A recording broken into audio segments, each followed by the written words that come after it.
Well, hello, hello.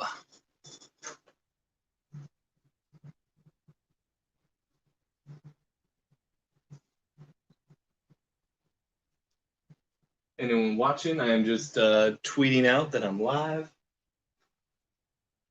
Started a couple minutes early. This is the pencils we're going to be inking. Started these a few days ago. Enjoy those. I'll be back in 1 second here.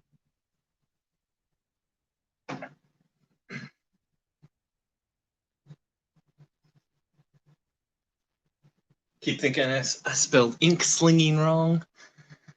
Oh well, I do that sometimes. All right, tweeted out that we are live. Are you going to hear my cat Rocket in the background? All right, so we are ready to rock and roll. I'm going to do a little bit of warm up on this Xerox. You saw me working on this the other day if you joined me for one of my early inking live demo testy thingies with the StreamYard app. So I have been doing a little bit of warm up on scratch paper, as I always recommend everyone do.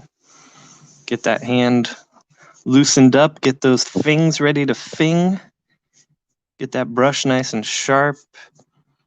Make sure you got your water and ink mix right. It's flowing off your brush nicely.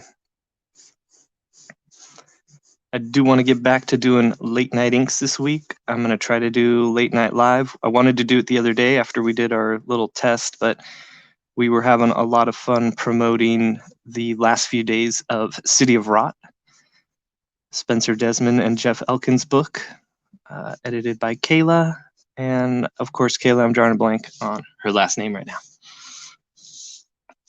But Kayla's awesome. She's part of the Death Curse crew, and we have a lot of fun over on Spencer's channel, which is Rooster Puncher.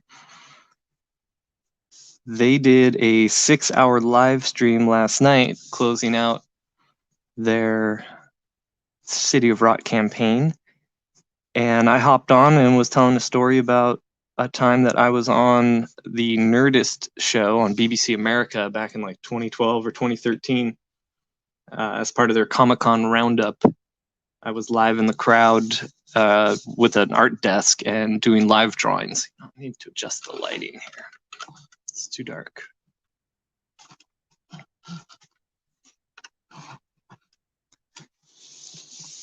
And so we decided to share some footage, and I showed it at a weird angle. I showed it through my camera on my TV at a weird angle with the volume down, and somehow BBC America still flagged the episode and isn't going to allow it to be aired in any capacity. They don't even want monetization. They don't want 10 seconds of that video shown.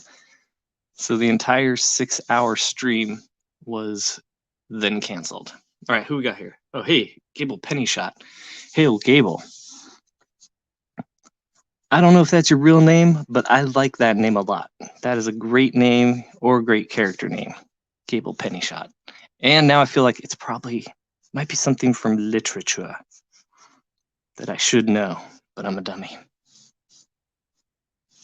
All right, so I think I'm warmed up enough there. I'm going to play around a little on this Xerox really quick, just to make sure the brush is doing what I want it to do, because I am the boss of this brush.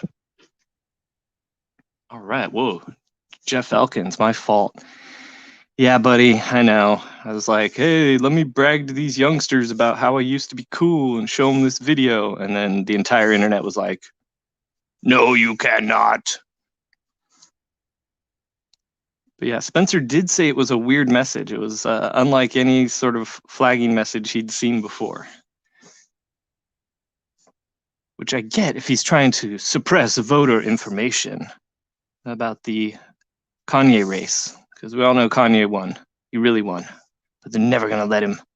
They're never going to let that truth out. All right, that's it for politics. Back to inking. We got hard-wicked, yeah. We did get hard-wicked. He does watch everything I do, So he was probably watching live and had a live hardwicking. Hey, Roxfox, what's up, buddy? You guys go check out Roxfox channel. Not because he talks about my band, The Taint, but he does other cool stuff too. Roxfox is one of my favorite members of our kind of indie community that I've met through Alterna and Peter and the gang. Great taste in music, great musician himself. Recently changed his name, so I'm always like, hey, who's this? Oh, that's right, it's Roxfox. And I said Roxfox, not Rockbox. But that's what you get for changing your name on me, buddy. That's what you get. All right, I'm starting to feel pretty good about this brush now. And when I know I'm feeling pretty good is when I forget I'm warming up. Because when I start warming up, I'm like, all right, warming up.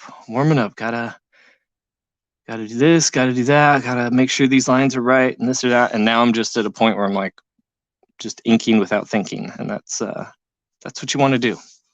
So I put tons of thought into the pencils, where people always think like, oh, don't you just jump to the inks right away? And not really. I used to try to make that be a goal, and sometimes when I'm sketching I do, but after years and years of studying Kevin Nolan and adopting the phrase, what would Kevin Nolan do? Which,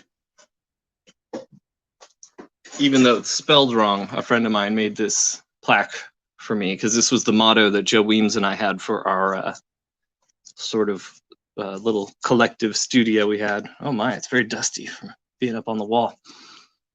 But what would Kevin Nolan do? And so anyways, when I was deep into my Kevin Nolan phase, I noticed that he would take his pencils. It seemed really tight at first. I thought that it was really tight, but it was more about the line not being tight. It was about tightening up the forms and the shapes. So as you can see here, this may look like a tight pencil drawing, but it's created from really loose, sketchy, energetic lines that I'm not going to follow any one of those in particular, but those lines describe the shape that I'm looking for. And that's what I found, where I found my path sort of as a penciler. It was like, oh, I find the shape and I identify that shape as much as possible. It's not about the line. I need some water, and then we're going to hit the ink to the board.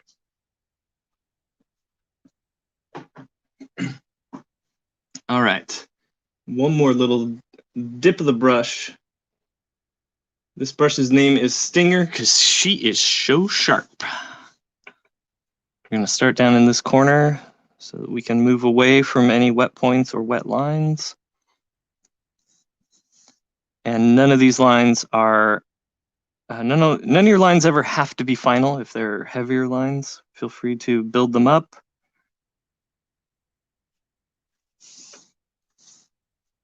I'm going to mostly be doing contours here, but with these boots, I wanted to make sure the straps line up properly. I tend to be looser about lines and shapes the farther I get away from the face and hands. I tend to notice or feel that the viewer's going to be looking at this less. I'm going to make it look cool. It's going to be cool lines, but I'm not going to create focus for down here. This is all just purely information.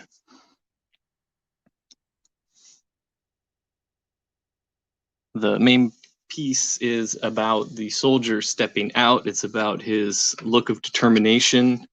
It's about him being unmoved by the explosion behind him and the chaos going around him. It's just moving forward. Hey, Pedro, what's up, brother? Vector Ryan does it again. I am robot. All right, so as you can see, sometimes I'll fire like, I call that a warning shot. So I'll do like a thin little starter line and then I'll build off that line. Kind of make sure I'm in the right direction. And then with certain lines you're going to change direction partway through, so you want to kind of find that balance too. And eventually I'll come back and beef up some of the shadow sides, probably with a marker actually. Excuse me. So I tend to be unrealistic in my folds of clothing and how I stylize that. It's taken me a while to figure it out. I'm still in the process, but I don't know. I don't know how I would define my style for that, but I learned how you're supposed to draw cloth, and I learned how cloth folds and drapes and things like that, and then I just slowly would try to draw it quickly and see how it came out, and kind of figure out how do I interpret that and how do I interpret it quickly, because I like to move quick, and the whole point of making comics is to move quick to get your work done. All right, I'm bouncing out of contours and doing some rendering now. We're breaking my own rules here, but the brush feels really good for these right now, so we're gonna do that.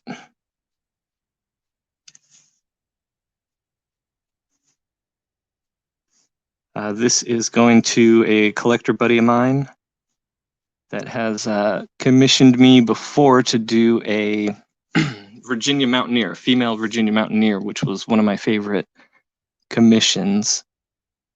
And she's sort of in a similar pose up on a ridge in Virginia with a big old rifle in her David Bowie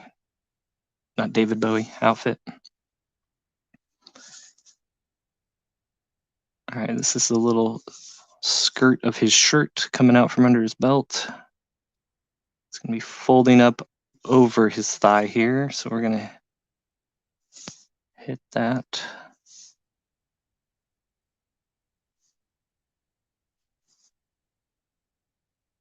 Yeah, I started having a lot more fun once I started letting go of realism in things. Especially embracing my cartoony nature. It took me a long time to do that. I was just trying to be like a kind of a Capullo Silvestri clone for a while, but I was afraid to embrace the cartooniness of Capullo, and I didn't have the strong stylization of Silvestri, so the art was just rather bland. I still don't necessarily feel like my art, is as exciting as theirs or anything, but I think I found a fun way to characterize people and things. At least I'm having fun doing it. That doesn't mean every piece is perfect or that I think everything I do is great, but I do have a lot of fun with most of the stuff I do.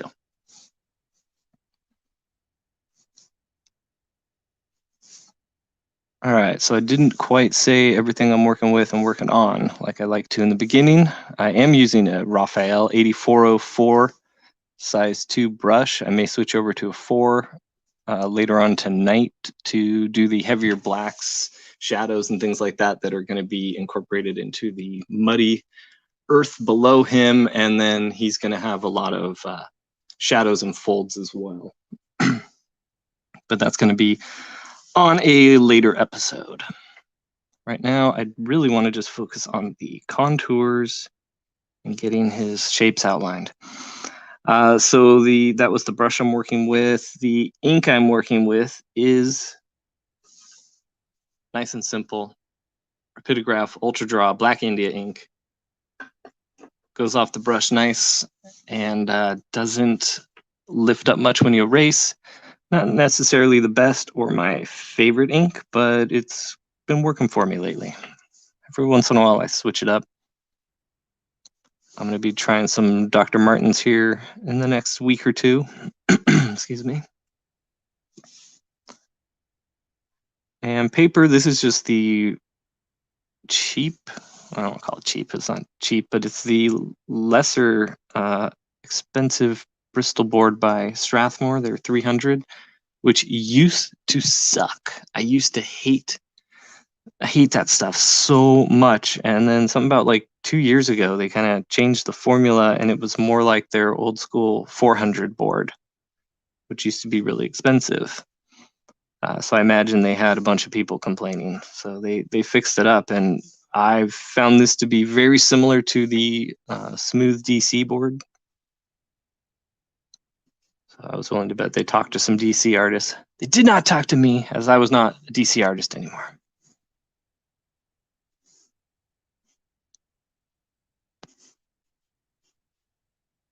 And those of you that didn't hear the other day on Open Mic Monday, we have extended the Hammerella campaign. We got 25 more days now, and we only have 2,500 left to reach our goal. So I think we're going to be able to make it. I'm going to be trying to do a lot more fun stuff here on the channel. I want to start bringing in guests to Ink Live with me. I wanted to sort of do an Ink Slingers Live thing. I'm trying to figure that out now that I kind of know how to use StreamYard. And then I'm also going to be bringing back my character Abe Balderman, who's going to be doing indie comics news and reviews, or probably not reviews. I don't think I'm going to be doing reviews, but indie comics news and interviews. I want to do some fun jokey style interviews with people, and then maybe do like a weekly news segment that highlights books that are being funded or crowdfunding, or you know, not even crowdfunding books, but just indie books in general. So I think that'll be a fun way to showcase that and to shed a little light and love on some indie creators.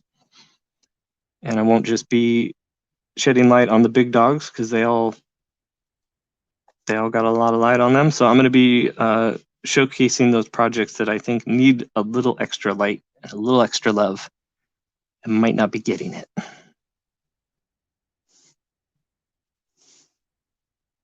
But I think that'll be a fun way to bring people into the channel, have a fun way to deliver news, and I get to do some stupid stuff in costume, which is always fun for me. All right, so gave you the tools I'm working on and what I'm working with.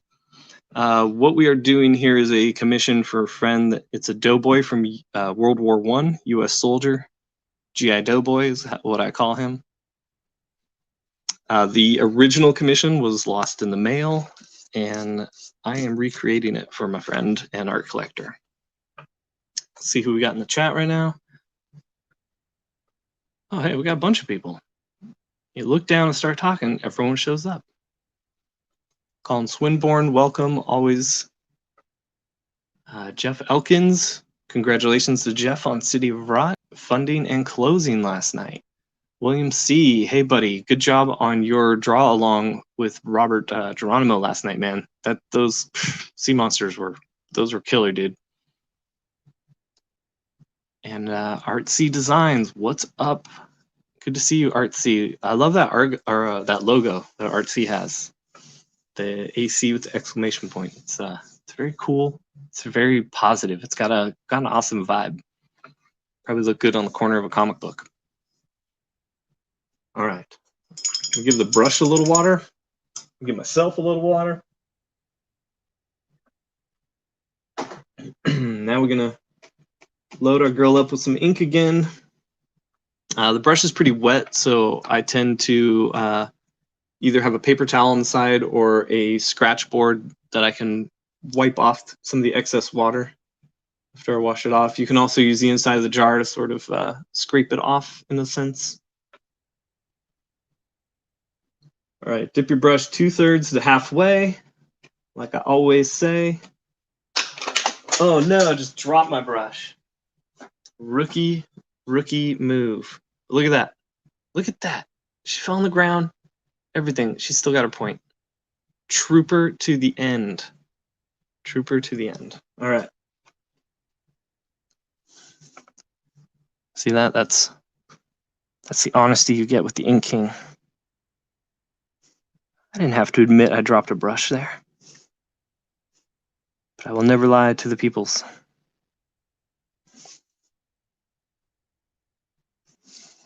Write in win for president.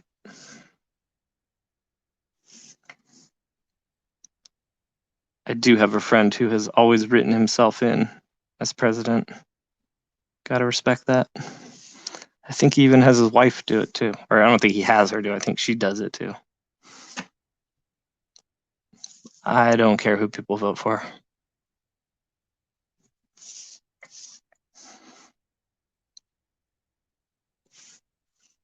People will be really surprised at how similar everyone really is. Blah, blah, blah. That's my political talk. Blah, blah, blah. All right, this sleeve is almost done. I'm going to come back in and sharpen up some of these lines. The brush was a little wet. Sometimes if it's a little too wet, the moisture takes over in the paper and it pulls it out in directions that you don't necessarily want. All stuff that can be avoided with digital inking.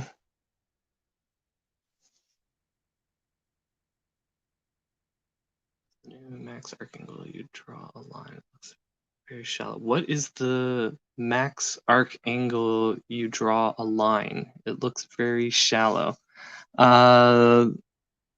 Let's see. Do you mean arc angle? Is it better to break up curves into straight lines? Oh, I see what you mean. So let me grab a pencil. One sec. Bear with. Okay. So you're saying you got this line like this, and you're wondering if you should ink it in bit by bit or do the whole thing. I have a brush in my mouth. I couldn't talk right. So you're wondering if is that? Let me know if that's correct, William, because that is a process that you can do.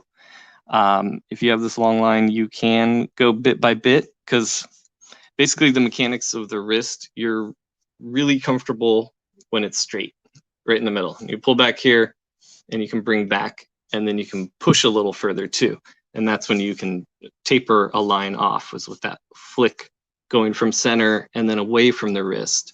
We're doing a line like this. If this was a big thigh, say like big Barda, we got a big thigh coming out here, and this is a big side of that. We'll load up my brush. I would probably try to do it in one foul swoop. I'm going to give us a second line here really quick. Sketchy like that, like a pencil line might be. So I'm going to try to do it in one foul swoop. So with that, the mechanics would be line up in the center of the curve line. And then you're going to use a little bit of elbow and wrist from there on out to line up your shot, make sure that you're going to end up there. And then sort of pull back along that line and then spring back to where you were. And it's wrist, wrist, wrist, then elbow. Wrist, wrist, wrist, elbow, wrist, like that. Wrist, wrist, wrist, elbow, wrist. So your wrist is coming like this. That's center when it's straight with your arm. And then you start to use your elbow as your wrist comes out like that. So that's your wrist, your arm lines up, and then your wrist bends out as your arm does that. But that being said, I drew over my other example line. Let's get this going. So you can break it up, and how I recommend that is do the first part, line up the second part, start halfway through the line you've already done. So you can sort of match up the width and the angle of attack. So you do that and then come back about, halfway through there and then continue. Then go where you want to go, pull back about halfway and continue. And but the trick with all of it is this rotation here. So you always want to land in the center with your wrist centered and then spring out as you move your elbow out with you for those long lines. And short lines, you don't end up using your elbow with, but you can still build up short curve lines in the same way. and this is all wrist. My elbow's just locked down. So I hope that answered a question. Let's see. I am no genius. I am just, I have just done this for many, many, many, many years. But thank you, Artsy. I just want to share anything I know. Interesting. What about a curve that is smaller and tighter? Let me see. I could try his ear. His ear's kind of tight. Let's see. So this I definitely would break up. If the ear was bigger, I would probably do it in one fell swoop. Especially because I do sort of cartoony ears that are rounded out. But this one I would definitely break up. This is going to all be wrist. Again, centered, line up where I want to end my line, follow through back over the line I started, and then take it there. And then now this one, I think I can get sort of an upside down U shape out of here. Nice and clean. And then taper that off like so. So you can use that same principle for like the end of a pipe or something. If you don't want your work to look too technical, if you don't want to be using templates and ellipses for things like that, go ahead and do that. But find where your hand is confident. If your hand is only confident doing short lines, then just do that for now. Just chunk it out like that. Dave Johnson, cover artist, he had a style for a while years ago for his quilt girls, and it was because his line was sketchy like that. It looked like they had been sewn like a quilt. And he would outline like that would be how he would outline his figures would be with that sort of shape. And they were just these tiny little confident lines that built up. So that's an extreme example that he was pushing stylization, but yeah, you can break down your curve lines like that. But if you do want your stuff to look clean, I would start practicing with an ellipses, and that's a different video. I'm not set up to be able to show that right now. It would be, all you would see would be the back of my hand. I'd have to reconfigure the camera setup. So, but we will get into that sometime. So I hope that answered your question. I'm gonna get back into some of this here.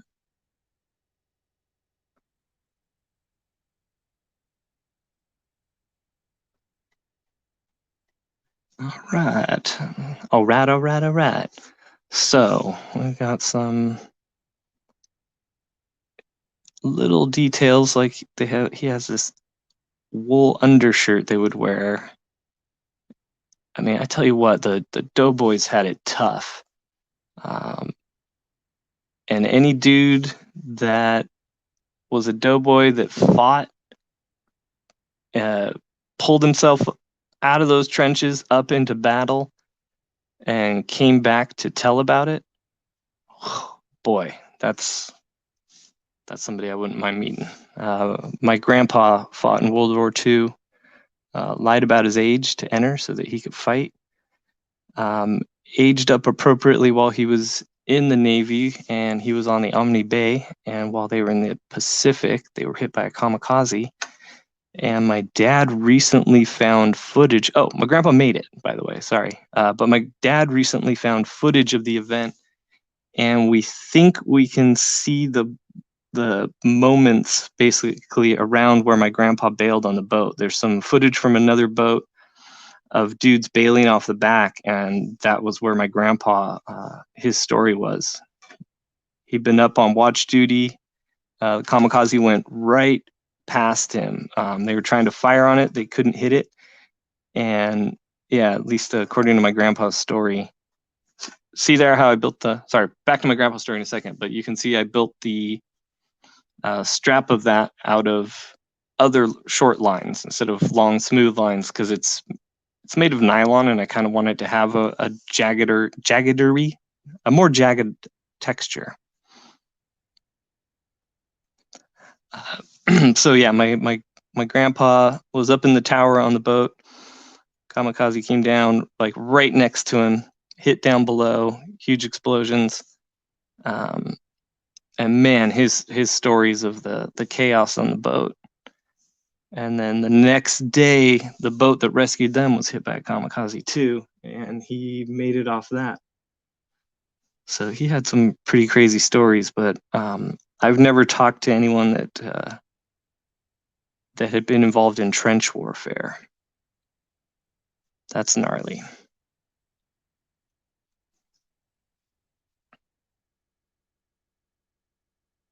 Artsy Designs. My dad was in World War II, and he still lives with me. Right on, brother. My grandpa, yeah, he passed away about 10 years ago, and he was definitely my personal hero in life. I came back from war, became a captain of the Newport Beach Fire Department here in Southern California, and just all around super cool, super inspiring guy. That even to this day, I try to live my life as if he's watching me, you know. He was a big example for me on how to treat people. When we would go in public, I would see how kind he was and how much manners made the man. And it was just like, I always want to be like that.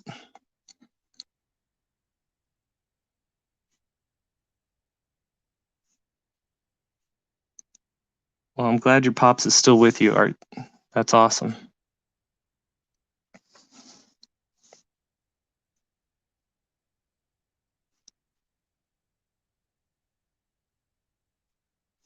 Gave me goosebumps. All right, back to the art for a second. I would normally recommend doing the gun first. I wasn't planning on it. I've got the edges pretty tight where I want them, but for up and comers, new artists, depending on how busy the image behind the technical part of the drawing is, do that first. Then you have your outlines for it. Then you can line up all your other lines to hit that properly. All right, I'm gonna take another look at these. You guys are commenting more than I expected, so let's see.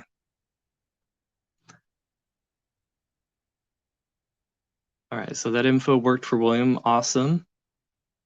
Will you be doing an inking tutorial with Procreate? Yes, Artsy, I should do that for sure.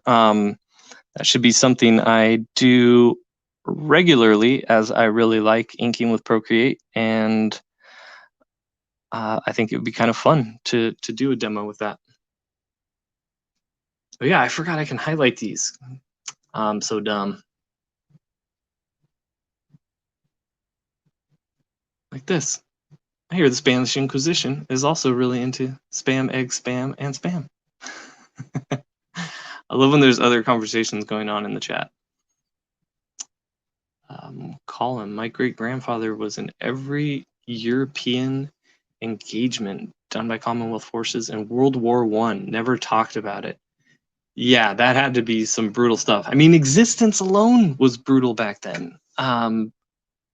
You know, we take for granted how easy it is just to even get fruit. Where my relatives in the Boyle Heights area, and in the LA Harbor area, is where they grew up and were raised for generations. And they were extremely poor. The Hispanic side of my family, super poor, that they literally had to steal fruit, as it was the only option from fruit trucks that drove by.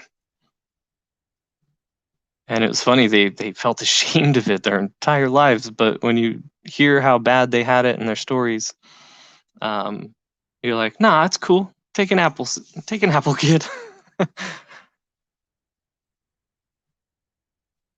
So it was brutal back then, let alone war back then, in the World War I era, turn of the century, 1910, 1914, all the, like, oh man, just pure existence was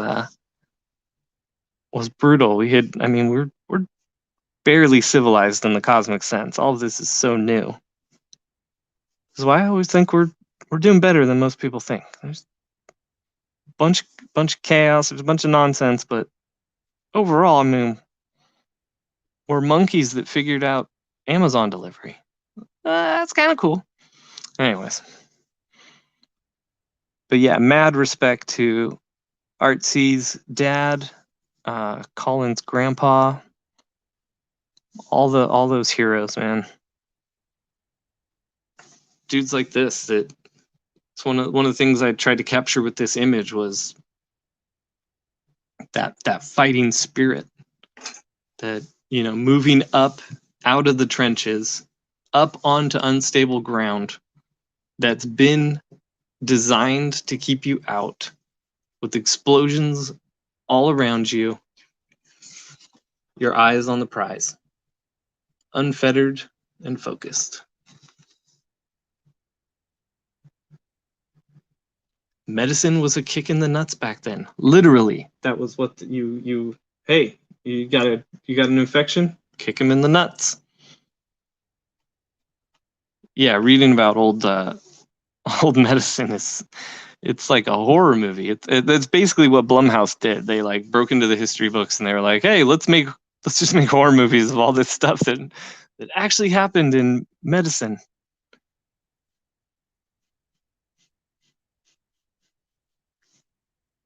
So I'm going light on all of these. I'm going to go back in later with a pencil again, even though this is partially inked. I'm going to go back in and rework black shapes and shadows. So hopefully if I can go live again later tonight for late night inks, we will do a live late night inks, and I'll be working on some more detailed stuff. And then tomorrow night, I'd like to do late night inks ink along live. I think that would be really fun. And then, yeah, if I can get some guests on here, it looks like I can manage that with StreamYard from my phone. I want to do a test maybe late tonight when there won't be too many viewers to watch me mess up. But yeah, I might do a test later to see what it's like to bring in a guest on here.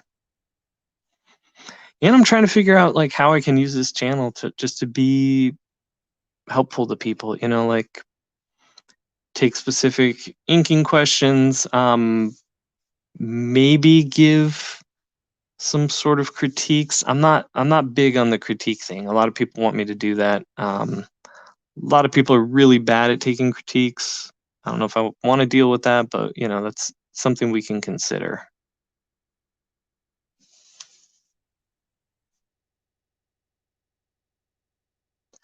Silvar Ogar. Oh yeah, I bet your boy Zach here. Let's highlight that. I guess that your boy Zach would have good advice on how to handle a historically accurate military memorial comic. Yeah, because he not only just because of his experience making comics, but his experience in war himself and his connection to the military. I'm sure he's got all kinds of ideas for things like that. I know he even started like his early comics. I never actually read them, but I know they had military angle, military twist, something like that. I don't know if they were, yeah, maybe you do know, Silvar, that if they were historically accurate or if they were some sort of fiction. I think he could bring a lot of interest to a project like that. I'm a big fan of war comics myself. And I don't remember any of the titles of some of the ones I've gotten that were really independent comics. Like maybe the artist wasn't even that good, but the story was interesting. I always I have a soft spot for, you know, real stories, like true events, stuff like that. It doesn't have to be a crazy good work of art, like the best comic ever for me to support it. If it's somebody's, you know, autobiography, I find that stuff fascinating.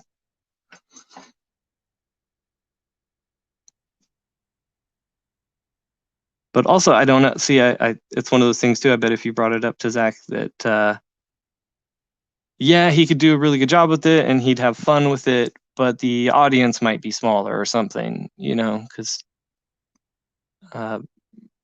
people are maybe more into like the pandemic type book, Panic Pandemic, that one, because it's more blockbustery or something. But I think he could figure it out.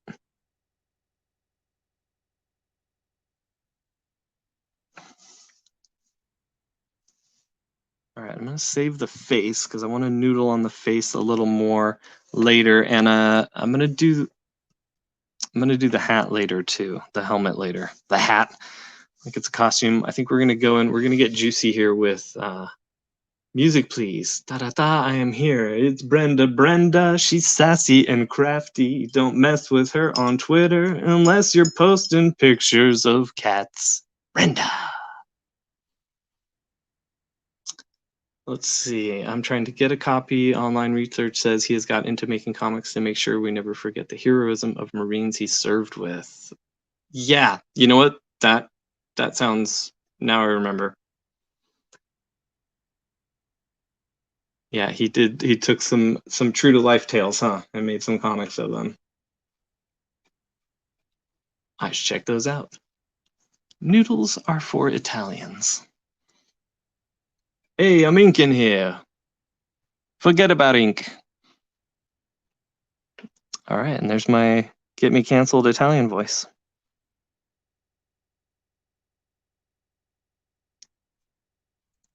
And welcome Nick Welch, fellow indie creator and colorist on Red Koi. So if you don't know what a colorist is, that's someone who thinks their colors are supreme to other people's colors.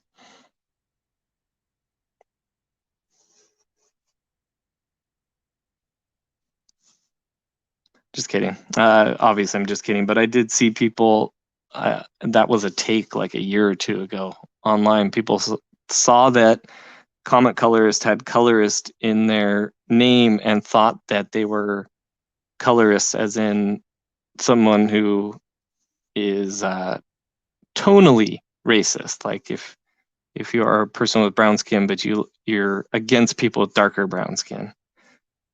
And I saw people being like, "What? There's all these proud colorists online." People are like, those are comic book colorists." Get your facts straight. All right, sorry, hit the camera there. So these are mounds of like dirt and mud that these guys were housed in for years, for months at a time. But I still want to have fun with it. I want everything to have fun lines. Oh yes, Nick Welch is also the colorist on Can't Kill Cade, and he the stuff is looking fantastic. The cover alone lets you know that Nick's a man to be reckoned with. He also did a pinup over this young artist. I can only remember his first name, Matthias, for City of Rot. And dang, Nick, those colors were badass. I think that was for a print that is coming with the book. It might just be a pinup in there. I forget right now. And Brenda Rubin asks, "Are you here for the cat puns?" Silvar answers for all of us, "Yes, we're here for those." Thank you, Silvar.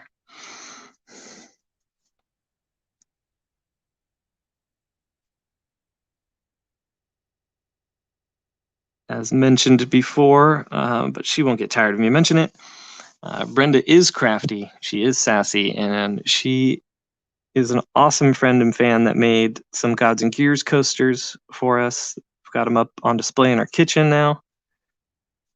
And she has made some for Blood Realm, and I think she made one for the chair. I know you made one for Peter. I'm drawing a blank on it right now. It might have been the chair.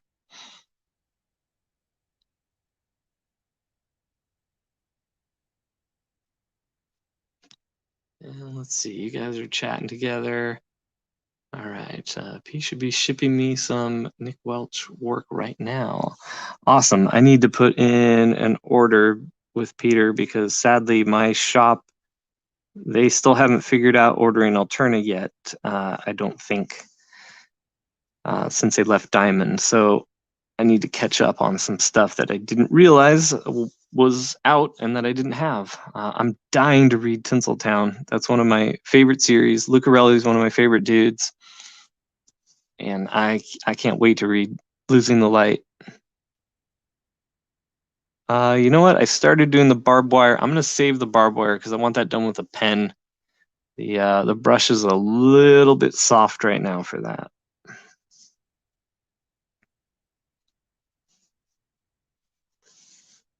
All right, we're coming up on 45 minutes.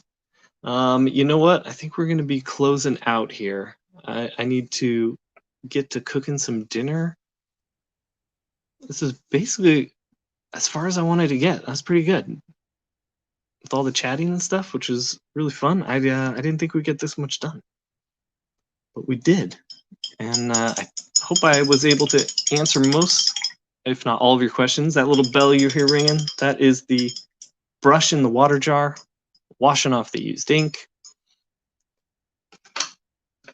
We got some work on our GI Doughboy done. I'm going to be back tonight, hopefully at 10 p.m. Pacific. That's what I'm looking at. Either going to be working on this more or inking some kind of fun Hammerella image. Maybe I'll pull out the old Procreate. We'll do something like that.